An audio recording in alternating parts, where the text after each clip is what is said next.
ngayong araw po magko-correct po tayo ng ating splayed leg na painakay po. Ayan po siya. So splayed leg po yung isang paa niya. So ito po yung ating mga gagamitin. Sanrio rubber band. Ayan po. Then used nebulizer tube. Ayan po.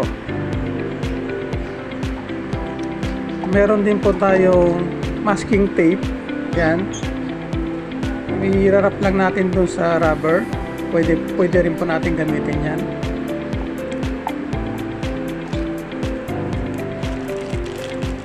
So ayan po, ang gagamitin natin ngayon is yung Sanrio rubber band, then yung pinutol natin na tube. Papasok lang po natin. Ayan po. Pasok lang natin sa loob ng tube. So make sure lang po na meron siyang butas kabilaan na sasakto doon sa paa ng inakay natin. Make sure din po na meron siyang allowance, hindi siya masikip.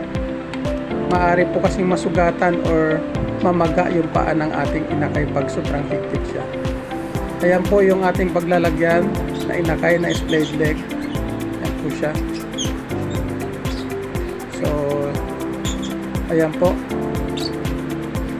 So ipapasok na natin sa paa niya ang ating naka-ready o ginawang brace using Sanrio rubber at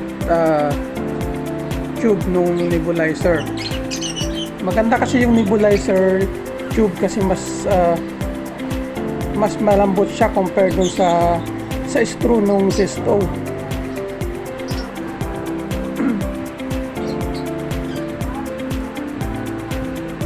So ayan po, papasok na natin sa dalawang paa niya.